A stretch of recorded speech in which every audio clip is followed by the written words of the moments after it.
Any discussion around wealth creation usually leads to mutual fund investing, and this can be a bit overwhelming, especially for someone who's just starting out. This is quite understandable.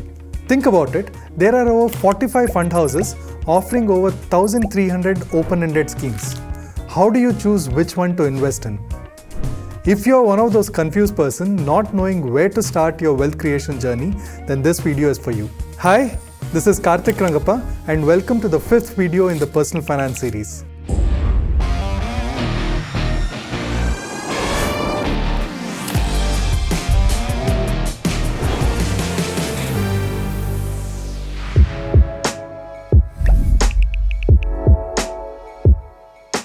Most often when we start talking about personal finance, the first topic that people tend to talk about is savings and wealth creation.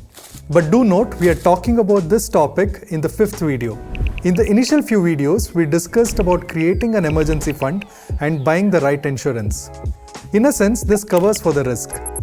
Once the risk aspect was discussed, we also discussed on how one can manage debt. After having discussed these things, we are now talking about wealth creation. So in the sequence of steps, wealth creation in my opinion is step number 3 of 4. Now, as usual, let's start from the very basic. What do I really mean by wealth creation? Simply put, wealth creation is all about having sufficient funds so that you meet all your financial aspirations in life. For instance, if your life goal is to travel the world post your retirement, then you should have accumulated enough funds so that you fulfill this aspiration of yours without really compromising on your lifestyle. Of course, financial aspirations need not be just geared towards retirement and post-retirement life. It is normal and okay to have financial aspirations throughout your life. So there are two parts to this. One, how do you actually define what a financial aspiration or a financial goal is? Two, how do you actually create wealth to address that financial goal? Let's talk about defining a financial goal first. I'll take few examples. Imagine this situation. A 21-year-old person working at an MNC wants to accumulate 20 lakhs in 8 years so that he or she can do a post-graduation degree in UK. Or imagine this situation. A 40-year-old working woman wants to accumulate 55 lakhs in maybe 5 years so that she can upgrade to a better car. Or imagine this situation, last one I promise. A newly married couple, both husband and wife are young, say in their late 20s, and both are working professionals. The couple aspires to buy a house of their own. Their idea of a home is a 2 BHK apartment costing roughly about 1.5 crores. And they give themselves a 10-year window to achieve this goal. All the three situations that I've just discussed are examples of a financial goal.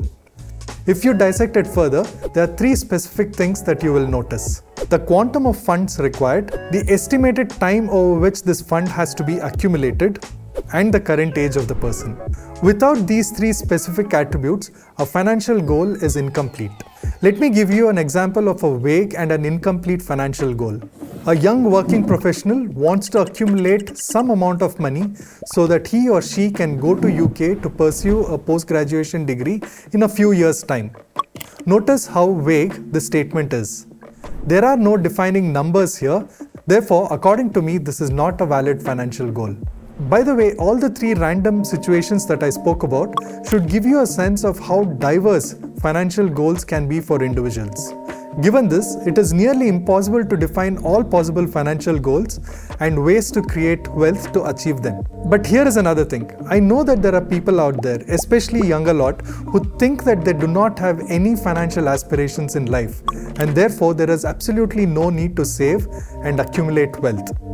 But don't make that mistake. You may not have any immediate financial goal today, but all of us, including you and me, have one common financial goal in our life. That is to retire comfortably and have enough funds to sail us through those retirement years. So let's keep at least that one financial goal in perspective and define how you can get started. Let me make a bold statement here. Wealth creation does not happen if you stick to safe instruments like FD. At some point in your life, you should be willing to take equity risk. The risk is mainly in terms of volatility in these investments. The only way you can mitigate this risk is by giving it sufficient time. And that leads me to another point. Wealth creation does not happen overnight. It takes time to build wealth and you need to have patience for that. I know in this day and age, everyone wants instant gratification, but that is not applicable to wealth creation. This is the hard truth and there are no two ways about it. When I'm talking about time with respect to wealth creation, I have time frames like 10, 15 or perhaps 20 years. Assuming that these two things about wealth creation, that is risk and the time it requires to create wealth, is clear to you, the next big question is how do you even get started? Here is my suggestion to you, especially if you're starting out. Pick any large cap mutual fund from any of the top mutual fund companies in India and start investing in it regularly in a systematic way. Contribute to the funds regularly every month diligently and don't make the mistake of tracking its performance on a daily basis. I've seen investors track the performance of mutual funds so regularly, almost on a daily or a weekly basis. This is an absolute waste of time as your intent should be to stay invested for the long haul and not for the shorter run. There will be multiple ups and downs in the market. This is the very nature of the beast. In fact, how you behave with your investments also matter for long-term wealth creation. For example, just because the markets are down, stopping your investments altogether is a very short-sighted approach. But that said, you still need to pay attention to something called as asset allocation, which I'll talk about in the next video. If you are someone who's just started your wealth creation journey, then please do comment below and let us know your experience. I'll see you guys in the next video.